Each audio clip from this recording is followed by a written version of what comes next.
ओम शांताकारं भुजगशयनं पद्मनाभं सुरेशं विश्वाधारं गगनसदृशं मेघवर्णं शुभांगं लक्ष्मीकान्तं कमलनयनं योगविद्यान्मयं वन्दे विष्णुभवहरं सर्वलोकैकनाथं मंगलं भगवान् विष्णु मंगलं गरुड़ध्वज मंगलं पुंडरीकाक्ष मंगलायतनो हरे।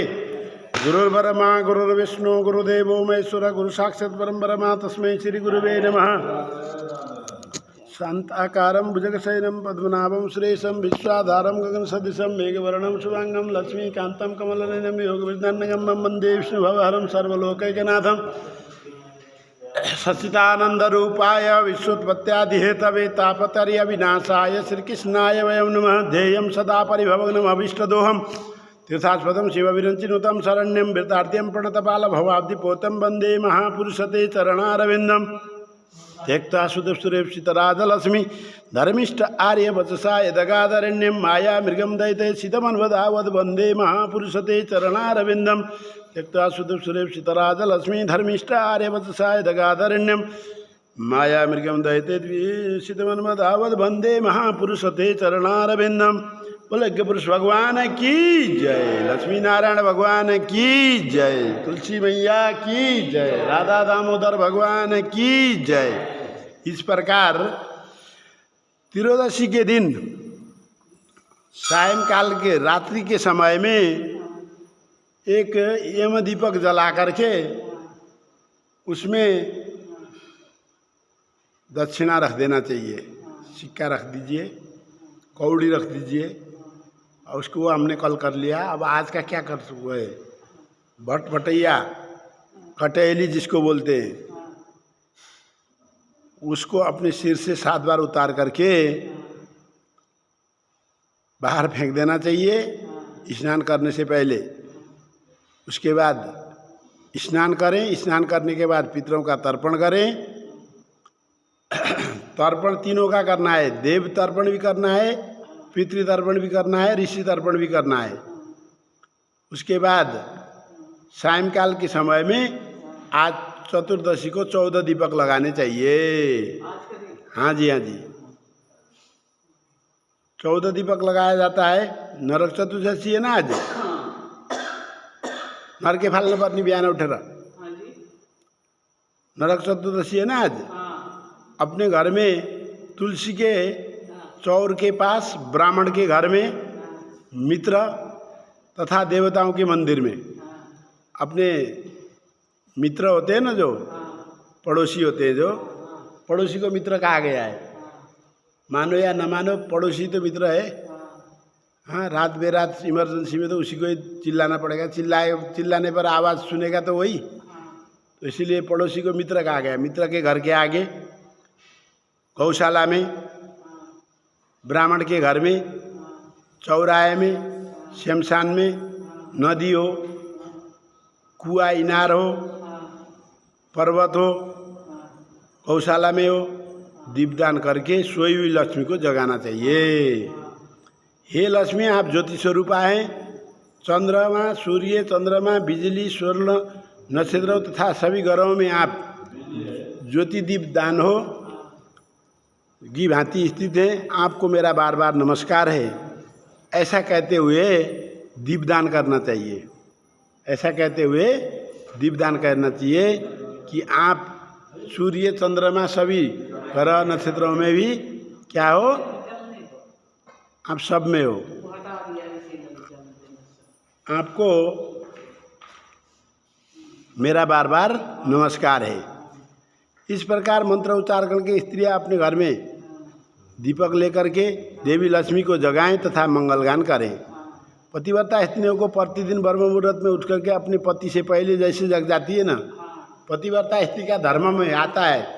पतिव्रता स्त्री का धर्म क्या है कि पति से पहले जगना, चाहे 1 मिनट पहले जगो। पतिदेव के जगने से 1 मिनट पहले जगो, जगना जरूरी है। तो लक्ष्मी जी के बारे में बताया गया कि लक्ष्मी जी कब जगती हैं जी, 12 दिन पहले ही जग जाती है। भगवान नारायण जी के उठने से 12 दिन पहले ही लक्ष्मी जी जग जाती है।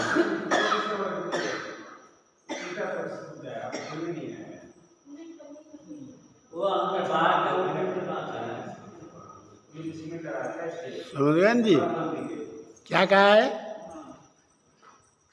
जैसे पतिव्रता स्त्री अपने पति से पहले जग जाती है नित्य कर्म के लिए, उसी प्रकार लक्ष्मी जी नारायण जी जगने से 12 दिन पहले ही जग जाती है। देखिए अब कल लक्ष्मी जी जगेंगी, अब 12वें दिन में जो है एकादशी के दिन भगवान विष्णु जी जगेंगे। देव उठनी है ना, भगवान जी को उठाया जाता है उस दिन। तो लक्ष्मी जी कब जगती हैं? 12 दिन पहले।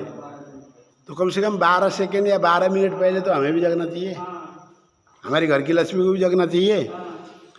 ठीक है जी।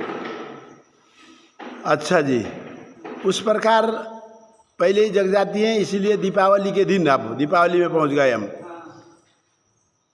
जिस प्रकार पतिव्रता स्त्री पहले जग जाती है उसी प्रकार लक्ष्मी जी भगवान से 12 दिन पहले ही जग जाती हैं। बालक हो, वृद्ध हो, रोगी हो के अतिरिक्त दिन में किसी भी स्त्री पुरुष को भोजन नहीं करना चाहिए।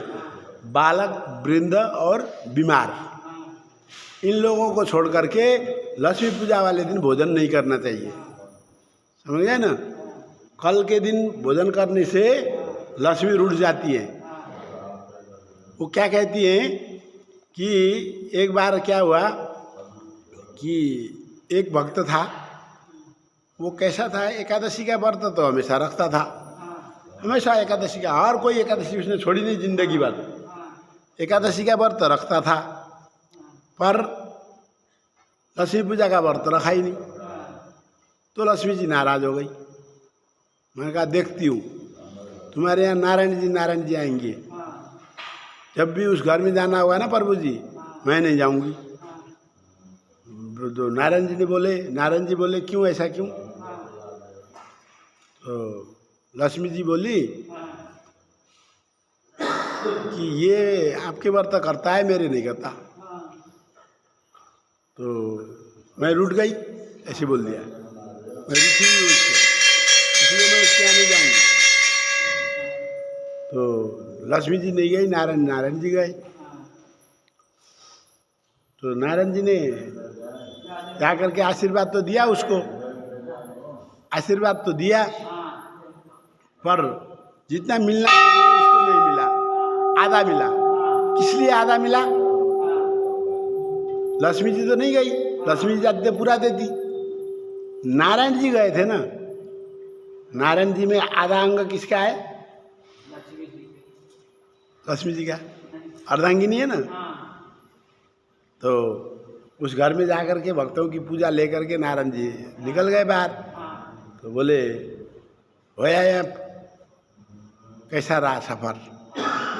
बोले कोई नहीं, आप नहीं गए तो क्या हुआ, आधा साम्राज्य तो उसको मिलेगा, आधा तो मिलेगा, पूरा नहीं मिला। आप नहीं गए तो पूरा नहीं मिला, आधा तो मिलेगा, क्योंकि आप आधा मेरे शरीर में थी। समझे ना? तो इसीलिए लक्ष्मी जी का व्रत करेंगे तो पूरा मिलेगा, ठीक। पर किसको?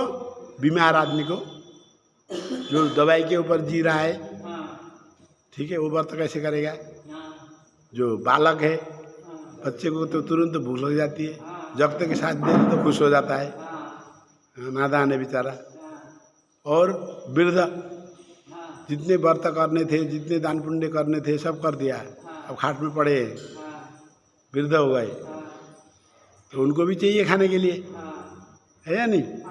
तो इसलिए हमारे शास्त्र में क्या हुआ, वृद्ध, बालक और रोगी को छोड़ करके अन्य को लक्ष्मी पूजा वाले दिन